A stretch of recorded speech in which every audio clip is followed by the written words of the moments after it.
Shri Sachidananda Bhakti Swami Maharaj Ki Jai. Satguru Bhakta Maharaj Ki Jai. Gurudeva Datta. சாய்நாதையின் அனுகிரகத்தோடு ஆச்சாரிய கிரியால தத்வாச்சாரிய மாஷாவுடன் ஆசீர்வாதத்தோடு நான் விஜய்க்கு இந்த சத்சங்கத்தை தொடங்கும். மாஸ்டர் குறிப்பிட்ட நிறைய விஷயங்களும் மிக நுட்பமாக எளிமையாக நாம் புரிந்து கொள்ளும் வண்ணம் சொல்லியிருக்கிறார். குருனா யாரு? மகான்னா மகானை எப்படி நம்ம கண்டுபிடிப்போம்? மகானுக்கான சேவை எப்படி செய்யணும்? சத்குரு யார்? பிரார்த்தனைகளை எப்படி செய்யணும்? பூஜை செய்ய வேண்டிய முறைகள், இப்படி எல்லாவற்றையும் மிக எளிமையாக நமக்கு அவர் சொல்லியிருக்காரு. அப்படி அந்த வகையில நாம இன்னைக்கு பார்க்கக்கூடிய அத்தியாயத்துல சம்பந்தப்பட்ட சில விஷயங்களை மாற்றங்கள் நம்ம பார்ப்போம். சந்நியாசம் அப்படின்றது என்ன? சந்நியாசம் அப்படின்னு சொன்னா சகலமும் நம்ம இளைஞரிடம் சமர்ப்பிப்பது அப்படின்றது ஒரு ஜெனரல். நம்முடைய புராணங்கள்லையும் வேத தர்மங்களையும் என்ன சொல்லப்படுறதுன்னா, ஒரு சன்னியாசி ஆகக்கூடிய தகுதி ஒருத்தருக்கு அமையத்துக்கான முதல் விதி, அவர் தன்னோட சிகையை தலைமுடிய சுவாமிக்கு முழுவதும் சமர்ப்பித்து, அதாவது மொட்டை அடிச்சுக்கணும் அப்படின்னு சொல்றாங்க. மொட்டை அடித்துக்கொண்டு எல்லா தியாகங்களையும் செய்துவிட்டு தனக்கு தானே பிண்ட பிரதானம் செய்து கொண்டு இருப்பாங்க. அப்படி அவங்க தங்களை அப்படி அவங்களை ரெடி பண்ணிட்டாங்க. அவர் பழைய மனிதனா பார்க்கப்பட மாட்டாங்க இல்லையா? அவருடைய குரு அவருடைய நாமத்தை, பழைய நாமத்தை எடுத்து புதுசான ஒரு நாமம் அவருக்கு சூட்டுவார். அந்த நாமத்தை வைத்து தன்னிடம் உள்ள எல்லாவற்றையும் தானம் செய்துவிட்டு முற்றும் துறந்து சன்னியாச தர்மத்தை அவர் ஏற்றுக்கொள்வார்கள். இதுதான் ஒரு சன்னியாசிக்கான தீட்சை பெறத்துக்கான ஒரு. சோ இப்ப சன்னியாசியா ஆனதுக்கு அப்புறம் அவங்க என்னென்ன செய்யணும்? ஒருத்தர் சன்னியாசியா தன்னை முழுமையா அர்ப்பணிச்சுட்டதுக்கு அப்புறம் அவரு ஒரு மடமோ ஆசிரமமோ ஸ்தாபிக்கிறார். அதே போல சிஷ்யர்களை சேர்த்துக்கவோ சேகரிக்கவோ கூடாது. ஏன்னா கிரகஸ்த குரு மட்டும்தான் இந்த சிஷ்யர்களையும் சிறர்களையும் வைத்துக் கொள்ள அனுமதி உண்டு. ஒரு சன்னியாசிக்கு அது இயலாது. அப்படி சன்னியாசிகள் இத சிஷ்யர்களும் ஆசிரமங்களும் செய்யக்கூடாது. இரண்டாவது, அவர்கள் 3 நாட்களுக்கு மேல ஒரு இடத்துல தங்கக்கூடாது. பிக்ஷை எடுத்துதான் தன்னுடைய பசியை போக்கிக்கலாம். சொந்த பந்தங்களை இவர்கள் இருக்கணும். தீர்த்தயாத்திரை செய்யும். இப்போ இந்த சிஷ்யங்கள் ஆசிரமங்கள் இதெல்லாம் இப்ப இருக்கும் சன்னியாசிகளும் மகான்களும் ரிச்காம இருக்காங்க. அவங்க சுகபோகங்கள்ல திளைத்து இந்த உலக வாழ்க்கையில வாழ்ந்துட்டு இருக்காங்க. எல்லா வசதிகளும் அவங்க வலம் வராங்க. இப்போ காஞ்சி மகாபெரியவரை எடுத்துக்கலாம். அவரை மடத்துல இருந்து தன்னுடைய போதனைகளை செய்து கொண்டு அவர் ஒரு மடாதிபதியாக இருந்து தன்னுடைய சேவைகளை செய்து கொண்டிருந்தார். அவரு என்ன பண்ணாரு? இந்தியா முழுவதும் பாத யாத்திரை மேற்கொண்டார். அதுதான் எல்லாரும் எடுத்துக்காட்ட நம்ம எடுத்துக்கணும். அப்போ அந்த நல்ல விஷயத்தை அவர் எப்படி பண்ணாரு? இந்தியா முழுவதும் நடைப்பயணமே மேற்கொண்டார். ஒரு பக்தர் அவருக்கு கொடுக்குறாரு, ஒரு கார், விலை உயர்ந்த காரை கொடுத்து, சுவாமி நீங்க இதுல பயணம் பண்ணிக்கங்க அப்படின்னு சொல்றாரு. ஆனா மகாபெரிவா தான் போன எல்லா இடத்துக்கும் அந்த கார் டிரைவர் போட்டுட்டு வந்ததே தவிர ஒரு தடவை கூட அந்த காரின் கலரோ அதனுடைய ஃபெசிலிட்டிஸோ அதுல ஏறணுமோ அவர் நினைக்க கூட இல்லை. அதுதான் உண்மையான ஒரு மகான், ஒரு சன்னியாசியோட தர்மம். இப்ப இரண்டாவது, 3 நாட்களுக்கு மேல ஒரு இடத்துல இருக்கக்கூடாதுன்னு சொல்றாங்க. சோ அவங்க 3 நாட்களுக்கு மேல ஒரு இடத்துல கண்டிப்பா சன்னியாசிகள் தங்க மாட்டாங்க. அப்படி தங்க நேரிடுது அப்படின்னு சொன்னா, ஒண்ணு அந்த இடத்த விட்டு அவங்க வெளியில வர முடியாத சூழ்நிலையா இருக்கலாம். ஒரு வெள்ளமோ ஒரு மழையோ அந்த மாதிரி சிச்சுவேஷன்ஸ்ல அவங்க அங்க இருக்கக்கூடிய இடங்கள்ல தவங்கள், யாகங்கள் அந்த மாதிரி செஞ்சு அந்த நாட்களை கழிப்பாங்க. தேர்ட் ஒன், அவங்க பிக்ஷை எடுத்துதான் சாப்பிடணும். சோ அவங்க ஏதாவது பிக்ஷை கிடைச்சா அதை சாப்பிட்டுட்டு அந்த நாளை கழிப்பாங்க. இதுதான் வேணும், இப்படிதான் சாப்பிடணும்ன்ற நியமனம் அவங்களுக்கு கிடையாது. வெங்கைய சுவாமி சரித்திரம் படிச்சவங்களுக்கு தெரியும். சுவாமி ஊர் ஊரா போகும்போது சில ஊர்கள்ல பிராமணர்களே இருக்க மாட்டாங்க. மக்களே இல்லாத இடங்களில இருந்து தங்க வேண்டிய சூழ்நிலைகள் வரும்போது சுவாமி என்ன பண்ணுவாராம், அவரும் அவர் சீடர்களும் உலர்ந்த திராட்சையும் அந்த தேங்காய் துண்டு இருக்கு இல்லைங்களா, அதை மட்டுமே சாப்பிட்டுட்டு அவங்க அந்த நாளை கழிப்பாங்க. 4வது, சொந்த பந்தங்களை விடுத்தல். இதுக்கு ஒரு பெஸ்ட் எக்ஸாம்பிள் சொல்லணும்னா, நம்ம பாபா சரித்திரம் படிச்சிருந்தா தெரியும். விஜயானந்த சரஸ்வதி இருக்காரு இல்லையா, அவர் என்ன பண்ணுவாருன்னா, ஒரு சன்னியாசி, அவருக்கு மானசரோவர் போகணுன்றது ரொம்ப பெரிய ஆசை. அவரு அப்படி மானசரோவர் போறதுக்காக ட்ரை பண்ணிட்டு இருக்கும்போது அவருடைய சுற்றி உள்ள ஒரு சிலர் இல்ல, மானசரோவர் போறது ரொம்ப கஷ்டம், அது போறதுன்றது அவ்வளவு ஈஸி இல்ல அப்படின்னு சொல்றாங்க. இத கேட்ட உடனே அவருடைய அந்த நினைவு போகணும்னு நினைச்சவரு அந்த நினைவையே கைவிட்டுட்டார். பாபா தீர்க்கதரிசி இல்ல, அவருக்கு எல்லாம் தெரிஞ்சிடுச்சு. இதை கேட்ட உடனே அவர் என்ன சொன்னாரு, முதல்ல அந்த போலி சன்னியாசிய இங்க இருந்து அனுப்பிடுங்க அப்படின்னு சொல்றாரு. ஏன் பாபா அப்படி கோவப்பட்டாரு? ஒரு சன்னியாசிக்கான தர்மம் சகல துக்கங்களையும் கஷ்டங்களையும் இன்பங்களையும் எதையும் அவங்க ஒரே மாதிரிதான் பார்க்கணும். அவங்க எதையுமே தனக்குன்ற மாதிரி எடுத்துக்க கூடாது. அவங்களுடைய எல்லா செய்களும் எல்லா சக்திகளையுமே உலகில் உள்ள அனைத்து ஜீவராசிகளும் நல்லா இருக்கணும் அப்படின்றதுலதான் அர்ப்பணிக்கிறது தான் அவங்களுடைய தர்மம். சோ அதனால பாபா கோபப்பட்டார். அதே மாதிரி அவங்க அம்மா உடம்புல சரியில்லாத பட்சத்துல அவருக்கு கடுதாசி வருது, சுவாமி கிட்ட போயிட்டு நாம போய் அம்மா பார்த்துட்டு வரலாமான்னு கேட்கலான்ற ஒரு நோக்கத்தோட அவரு பாபாவை போய் பார்க்க கிளம்புறார். அப்ப பாபாவை நெருங்கும் போது அவர் ஒரு தீர்க்கதரிசி இல்ல, அவருக்கு தெரிஞ்சிடுது. அவர் என்ன பண்றாரு, ஒண்ணுமே சொல்ல விஜயானந்தாவை பார்த்து, நீ பாகவதம் பாகவதம் படிக்க ஸ்டார்ட் பண்ணுங்கன்னு சொல்றாரு. அப்புறம் இவர் ஒன்னும் சொல்லாம போயிட்டு அவர் பாட்டு பாகவதம் படிக்க ஆரம்பிக்கிறாரு. படிச்ச 3வது நாள் அவரு உயிர் நீத்துறார். இங்க நம்ம மாஸ்டர் சொல்றாரு, நீங்க ஒரு உன்னதமான ஆத்மா ஏதோ ஒரு ஜென்மத்துல செஞ்ச ஒரு புண்ணிய பலன் அவரை தன்னோட இறுதி நாட்கள்ல சத்குருவான பாபா கிட்ட எப்படி அழகா கொண்டு சேர்த்தது பாத்தீங்களா? சோ அவர் அப்படி தன்னோட இறுதி தருணங்களை பாகவதம் படிச்சதுனால நல்ல மேன்மையான நிலையில அவருடைய உயிர் அவரிடமிருந்து பிரிந்தது. இதுவே அப்படி பாபா அனுமதிக்கலனா, செய்யாம இருந்திருந்தாருன்னா, அவருடைய அம்மாவை போய் பார்த்திருந்தா அவர் குடும்ப சூழல்ல சிக்கி அந்த அந்த சூழல்ல இருக்க வேண்டிய ஒரு நிர்பந்தம் உண்டாகி இருக்கலாம். அது மறுபடியும் அவருக்கு ஒரு பிறவியை கொடுத்திருக்கலாம். ஆனா இந்த பிறவியானது ஒரு மேன்மையான ஒரு இடத்தை அவருக்கு கொடுத்தது.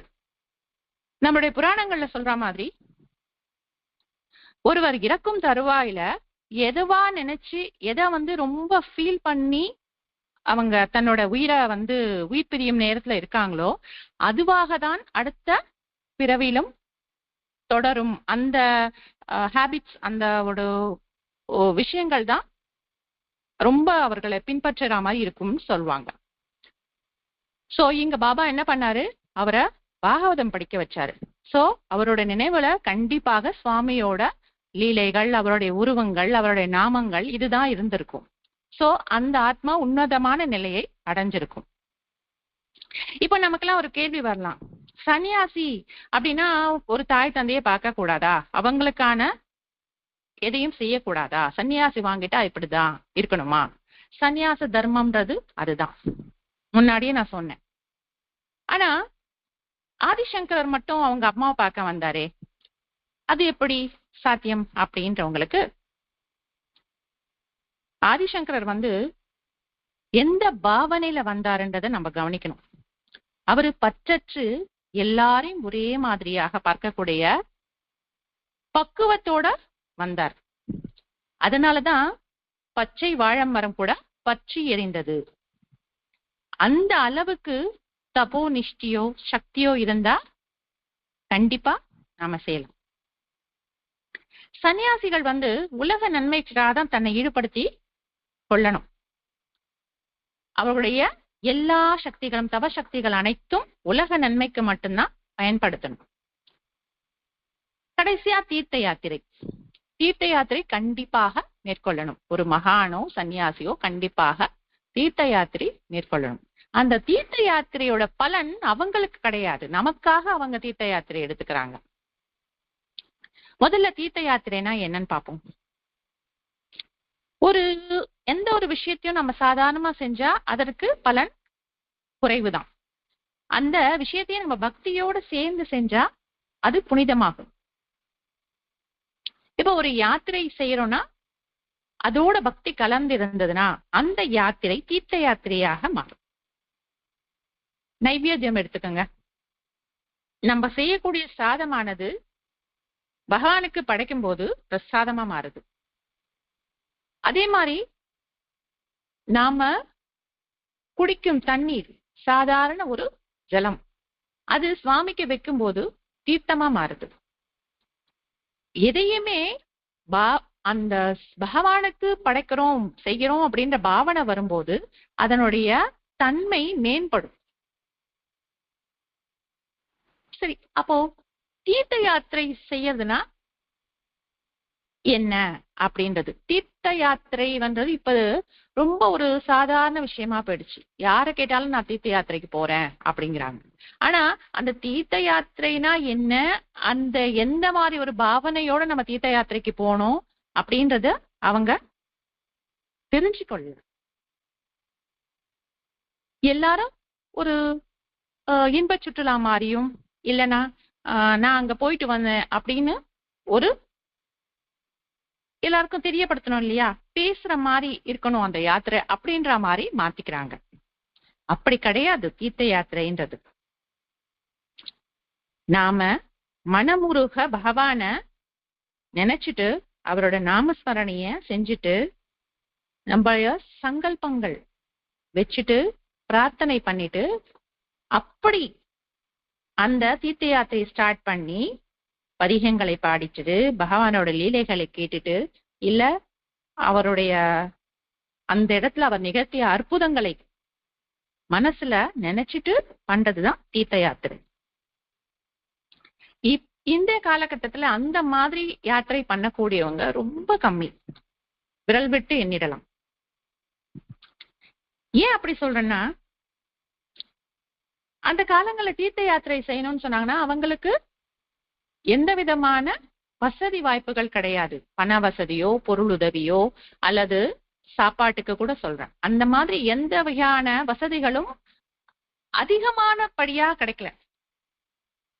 இப்போ ஒருத்தர் போனோம் அப்படின்னு நினைச்சாருன்னா அடுத்த வருஷம் போறதுக்கு அவர் இந்த வருஷமே பிளான் பண்ணணும். அவரு அதற்கான சேமிப்பை தொடங்கணும். சோ அவங்க என்ன பண்ணுவாங்க, சுவாமி முன்னாடி ஒரு பெரிய மண் உண்டியலோ இல்ல ஏதோ ஒரு மஞ்சள் கலர் துணியோ ஏதோ ஒண்ணு எடுத்து அதுல ரெகுலரா சுவாமிக்காக நான் தீர்த்த யாத்திரை போறதுக்கான ஒரு சிறு தொகையை சேமிச்சுட்டே வருவாங்க.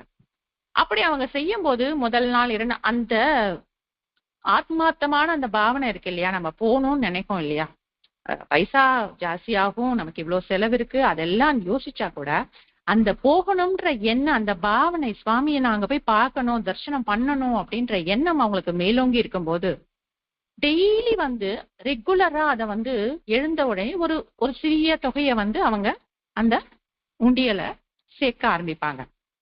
அது என்ன ஆகும்னா, நீங்க டெய்லி பண்ணும்போது அவருடைய அந்த சுவாமியோட நாமமோ உருவமோ பாடலோ ஏதோ ஒண்ணு அங்க நீங்க சமர்ப்பிப்பீங்க.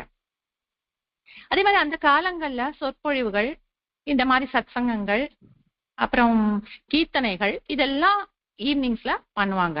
சோ கம்பல்சரி அங்க உள்ள மக்கள் அதை கேட்க போவாங்க.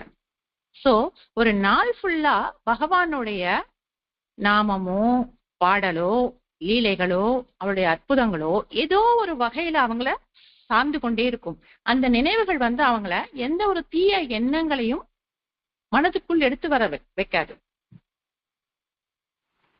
இன்னொரு விஷயம், அவங்க இத செய்ய செய்ய மினிமம் ஒரு மேக்சிமம் ஒரு 6 monthsல இருந்து 8 months அவங்க இந்த மாதிரி போறதுக்கான டிராவல் டைமிங்ஸ்க்கு அவங்க இதை செய்வாங்க.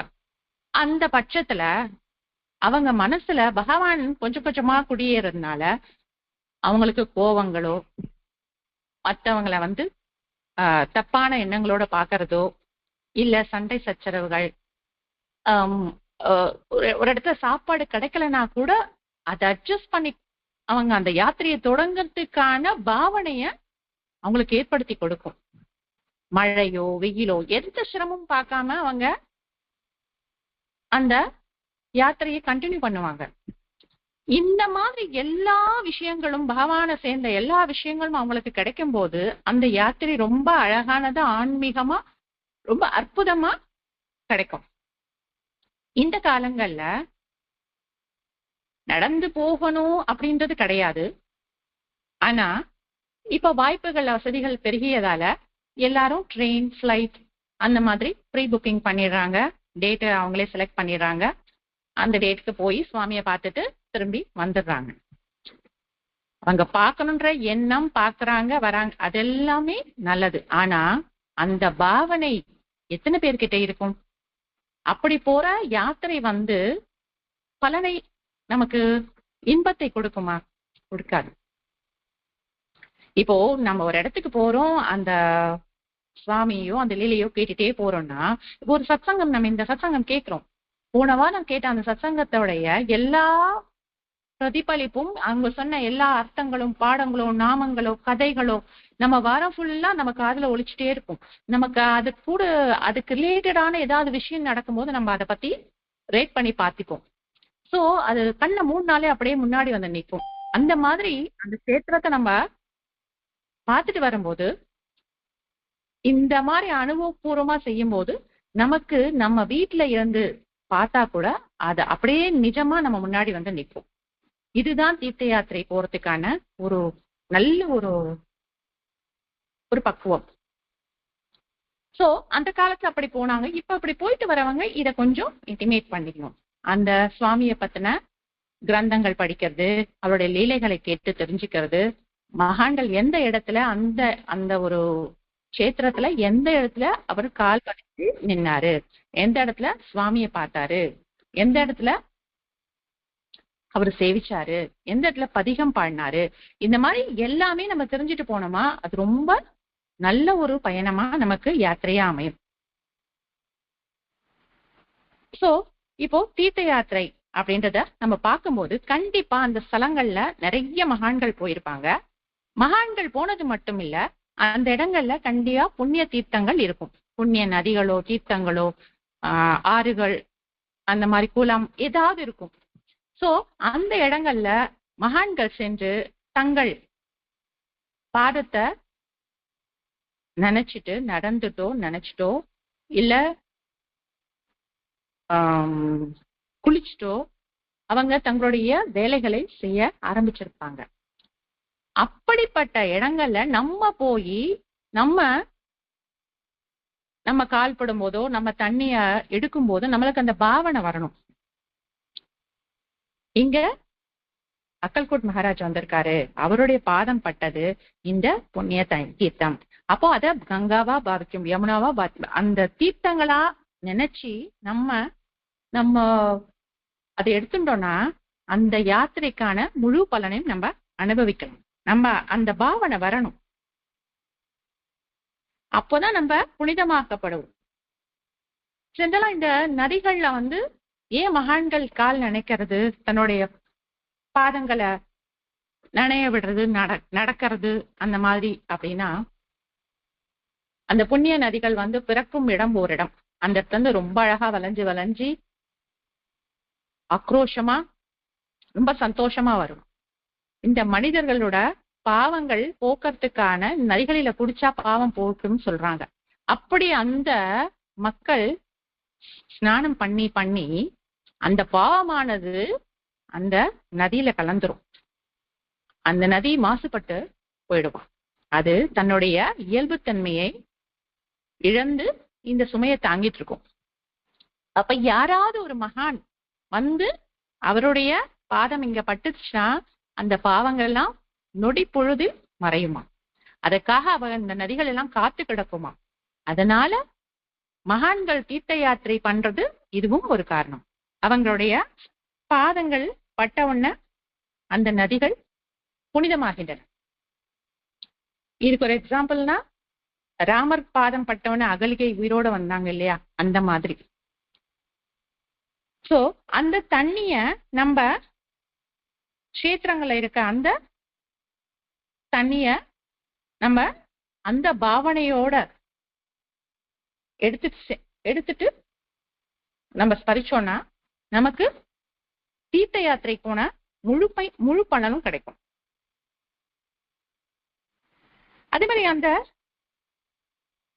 புண்ணிய கஷேத்திரங்கள இருக்கிற எத்தனையோ மகான்கள் தன்னோட தபோனிஷ்டைய அங்கு தங்களுடைய பாதங்களை பதிச்சுட்டு போவாங்க இல்லையா.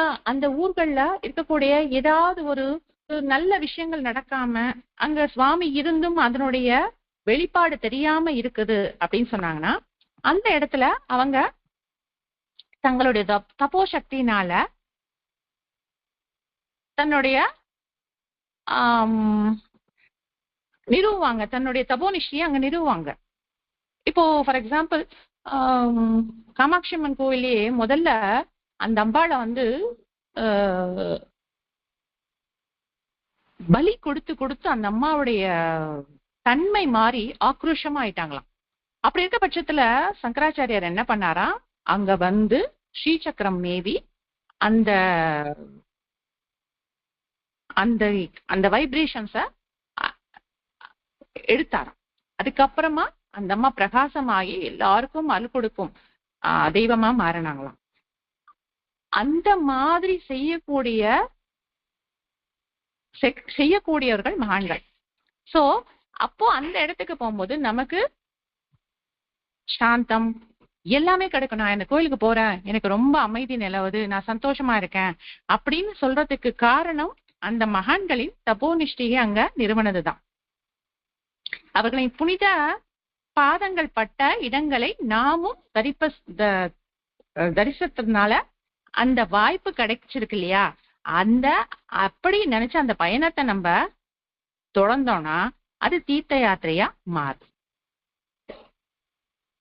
சுவாமிய எந்த ஒரு எதிர்பார்ப்பும் இல்லாம முழுமையா சரணாகதி அடைஞ்சா சுவாமியே நம்ம கைய பிடிச்சிட்டு நம்மோட அந்த யாத்திரைய நல்லபடியா நமக்கு முடிச்சு வைப்பார். இந்த குருச்சரித்திரத்துல நிறைய இடத்துல நிறைய கதைகள்ல வரும். நிறைய தீர்த்த யாத்திரைகள் ஸ்தலங்கள் இருக்கும். அதுல குளிச்சா எந்தெந்த பாவங்கள் எந்தெந்த நதிகள்ல நீராடினா போகும் அப்படின்றத படிச்சு தெரிஞ்சுட்டு அதை உள்வாங்கிட்டு நம்ம அந்த கஷேத்திரங்களை பார்க்க போகும்போது அந்த பாவனையோட நாம இருந்தோம்னா கண்டிப்பா அது தீர்த்த யாத்திரையா மாறும். நம்ம மாஸ்டர் இவ்வளவு அழகா நம்மளுக்கு சொல்லியிருக்காரு எப்படியெல்லாம் நம்ம எந்த பாவனையோட எல்லாம் இருக்கணும், எப்படி தீர்த்த யாத்திரை மேற்கொள்ளணும் அப்படின்னு சொல்லி. நம்மிடையே நடந்த ஒரு சின்ன விஷயம் நான் ஞாபகப்படுத்த விரும்புறேன். சூலூர்பேட்டையில சில்வர் ஜூப்ளி சம்மேளனம் நடந்தது இல்லையா? அப்போ நம்ம எல்லாரும் சேர்ந்து ஒரு சங்கல்பம் பண்ணோம். அதாவது 2024ல அது நடக்க இருந்துச்சு. 2021ல இருந்து நாம எல்லாரும் டெய்லி ₹1 வச்சுட்டு அந்த சம்மேளனம் ரொம்ப நல்லா அமைதியாக மகிழ்ச்சியாக நடக்கணும்னு சொல்லி எல்லாரும் பிரார்த்தனை வச்சாங்க. அதே மாதிரி அந்த சம்மேளனம் ரொம்ப அழகா அமைதியா ஆனந்தமா நடந்துச்சு. அங்க வயது வித்தியாசம் பார்க்காம சின்னவங்கல இருந்து பெரியவங்க வரையும் எல்லா வேலையும் எடுத்து போட்டு இரவு பகலா செஞ்சாங்க. ஆனா அவங்க யாருக்கும் எந்த விதமான உபாதைகளோ கண் எரிச்சலோ ஜுரமோ எந்த விதமான எந்த விதமான பாதிப்புகளும் வரல. ஒரு நாளைக்கு ஒரு 5000 பேர் ஒரு இடத்துல 3 நாள் கூடி வந்து போய் அப்படியே இருந்தாங்க. ஆனா அந்த இடத்துல யாருக்கும் எந்த நோய் தொற்றும் வரல. வந்தவங்க அனைவருக்கும் அமைதி கிடைச்சது. சாப்பாடு அது எவ்வளவு பேருக்கு செய்ய செய்ய அதே டேஸ்ட் வந்துச்சு. இதெல்லாம் எப்படி சாத்தியமாகும்? இத்தனை பேரோட சங்கல்பம் தினமும் இருந்ததாலதான். கடவுள் நம்ம வச்ச சங்கல்பத்துக்கு நம்ம இந்த விதமா ஆசீர்வாதம் பண்ணியிருக்கார். சோ நம்ம இதுல இருந்து என்ன தெரிஞ்சுக்கணும்? ஒரு காரியத்தை செஞ்சு நல்லபடியா முடிக்கணும்னா அதுக்கு சங்கல்பம் முக்கியம். அந்த சங்கல்பத்திற்கு தினமும் நாம பிரார்த்தனை வைக்கணும். அப்படி வச்சா நாம செய்யக்கூடிய அந்த விஷயமானது பகவான் அருளால நல்லாசியோட நல்லபடியா நிறைவேறும். சோ இப்ப நம்ம அத்தியாயத்துக்குள்ள போலாம். நாமதாரகன் சித்தமுனியை பார்த்து கேட்கிறாரு, சரி குரு சொன்ன மாதிரி எல்லாரும் தீர்த்த யாத்திரைக்கு போயிட்டாங்கன்னு சொல்றீங்க, அப்போ வேற யாரெல்லாம் இங்க இருந்தது அப்படின்னு கேட்கிறாரு. அப்ப சித்தமுனி சொல்றாரு, நான் மட்டும்தான் இங்க இருந்தேன், மத்தவங்க எல்லாம் செஞ்சுட்டாங்க. நான் குரு சேவை செஞ்சுட்டு இங்கேயே இருந்துட்டேன் அப்படின்னு சொல்றாரு. இப்போ இந்த சேவைனா என்ன? நம்ம அன்றாடம் செய்யக்கூடிய வேலைகள் கூட சேவைதான். ஆனா சேவை அப்படின்றது எப்போ பக்தியோடு செய்ததோ அது இன்னும் உன்னதமான நிலையை அடையும். அனைத்தையும் நான் சுவாமிக்காக அர்ப்பணம் பண்றேன். அதாவது என்னுடைய உடல், மனம், வார்த்தை இவை எல்லாமே சேவை செய்தல தான் வரும். சேவை கூட ஒரு வகையான பக்தியின் வெளிப்பாடு. சிஷ்யன் குருவுக்கு சேவை செய்யறது, பக்தன் பகவானுக்கு செய்வது, மகான்களுக்கு செய்வது, இது எல்லாமே சேவை. பக்தியோட நம்ம செய்யறது எல்லாமே சேவைதான். இந்த சேவைகளை நாம 9 வகையா பிரிக்கலாம். ஸ்ரவணம், கீர்த்தனம், ஸ்மரணம், அர்ச்சனை, ஆத்ம நிவேதனம், சக்கியம், வந்தனம். இதை நம்ம ஏற்கனவே நிறைய தடவை பார்த்திருக்கோம். ஸ்ரவணம்னா காதால கேட்டு செவி வழியா சுவாமியோட எல்லா குணங்கள், அவருடைய லீலைகள் அந்த மாதிரி கேட்டு ஆனந்தப்படுறது, அது ஒரு சேவை. கீர்த்தனம் பாடல் மூலியமா நம்ம சேவை பண்றது, அவரை பத்தின பாடல்களை பாடி அவருடைய பெருமையை சொல்றது. ஸ்மரணம் இறைவனை அவருடைய மகிமைகளை நாம புரிந்து கொள்ள முயற்சிப்பது. பாத சேவை அவருக்கு தேவையானதை செய்யறது. அர்ச்சனை நம்மளுடைய வழிபாடு, பூக்களாலேயோ மனதாலேயோ வழிபடுதல். ஆத்ம நிவேதனம் அப்படின்றது அனைத்தையும் அவருக்கு சமர்ப்பணம் பண்றது அப்படின்றது அர்த்தம். வந்தனம் அது அவரை பிரார்த்தனை செய்தல். சக்கியம் அவரோட நட்பை வளர்த்துக் கொள்ளுது. இந்த ஆத்ம நிவேதனம், சக்கியம் இது ரெண்டும் ரொம்ப மேம்பட்ட ஒரு பக்தர்களால மட்டும்தான் செய்ய முடியும். மகான்களுக்கு தான் அது சாத்தியம். சோ இந்த மாதிரி சேவை அப்படின்றது இருக்கு. சோ நாமதாரகன் கேட்ட உடனே சித்தகுரு சொல்றாரு, நான் இந்த மாதிரி சேவை செய்துட்டு சுவாமி கூட இருந்துட்டேன். அப்போ ஸ்ரீகுரு என்ன பண்றாரு, நான் ஒரு வருஷம் இந்த வைத்தியநாதத்துல மறைமுகமா இருக்கணும்னு நினைக்கிறேன் அப்படின்னு சொல்லிட்டு அவரு இருக்கார். ஒரு நாள் ஒரு பிராமணர் வந்து குருவை பார்த்துட்டு அவருடைய தேஜஸான அந்த கண்களை பார்த்தோன்னே அவருக்கு ஒரே ஆனந்தம். அதுல அவரை பார்த்து பேசுறாரு, சுவாமி, நான் வந்து நீண்ட நாளா வந்து ஆத்ம சித்திக்காக தவம் செஞ்சேன். அப்புறம் நிறைய நாள் வந்து நானு அப்படி பண்ணியும் என்னோட மனம் வந்து சாந்தமால, எனக்கு ஞானமும் கிடைக்கல. அப்படி இது இரண்டுமே எனக்கு கிடைக்காததுக்கு காரணம் தெரியல. உங்களை பார்த்தா ஒரு பெரிய மகான் மாதிரி இருக்கீங்க, நீங்க ஏதாவது எனக்கு உபதேசம் செஞ்சு எனக்கு அந்த ஞானத்தை கொடுக்கணும் அப்படின்னு சொல்றாரு. ஸ்ரீகுரு சிரித்துட்டே, அப்படியா, சரி, நீ தவம் செஞ்ச அப்படின்னு சொல்றியே, ஒரு குரு கிட்ட போய் உபதேசம் பெற்றாயா அப்படின்னு கேட்டாரு. அவர் வந்து, நான் ஒரு குருவை பார்க்க போனேன் சுவாமி, ஆனா அவர் வந்து எனக்கு எதெல்லாம் கிடைக்கணும் ஞானத்துக்கான வழிகள், வேதம், அதாவது 4 வேதங்கள் சொல்லிக் கொடுக்கிறது, சாத்திரம் சமயம் சார்ந்த நூல்களை சொல்றது, தர்க்கம் விவாதம் பண்றது, வியாக்கரணம் இலக்கண விதிகளை சொல்றது, பாஷ்யம் விளக்க உரை விரிவான விளக்கங்களை சொல்றது, இது எதுவுமே எனக்கு அவர் சொல்லல. அதனால நானு அவர் சொன்ன வேலைய ஒழுங்கா செய்யாம இருந்துட்டேன். சோ அவர் என்ன திட்டிகிட்டே இருந்தாரு. அதனால நான் வந்து அங்க இருந்து வந்துட்டேன் அப்படின்னு சொல்றாரு. இதப்பா கேட்டவன ஸ்ரீகுரு சொல்றாரு, பிராமணா, நீ எப்படிப்பட்ட ஒரு தவறு செஞ்சிருக்க தெரியுமா? நீ ஒரு குரு துரோகி. உனக்கு வந்து எங்கேயுமே சுகம் இல்ல. குரு சேவா விதிகளை தெரிஞ்சப்போ மட்டும்தான் உண்மையான சீரன். அப்படிப்பட்ட உண்மையான பக்தனுக்கு தான் வேதங்களை தெரிந்து கொள்ள முடியும். அப்போ அந்த அருளும் தானா கிடைக்கும். உனக்கு வந்து கிடைக்கிறது ரொம்ப கஷ்டம் அப்படின்னு சொல்றாரு. நம்ம மாஸ்டர்கார் பாருங்களேன், நமக்கு எல்லா விஷயங்களும் குரு என்றால் யார், அவர் எப்படிப்பட்டவர், என்ன செய்யணும், யார குருவா ஏத்துக்கணும் அப்படின்ற எல்லா விஷயங்களும் நமக்கு ரொம்ப அழகா நமக்கு புரியற மாதிரி ஈஸியா சொன்னார். நிறைய இடங்கள்ல சொல்லியிருக்கார். அப்படிப்பட்ட ஒரு உண்மையான சத்குரு நமக்கு கிடைச்சது நாம செய்த பாக்கியம். மாஸ்டர் அவர்களின் பாதங்களை பணிந்து ஸ்வஸ்தி.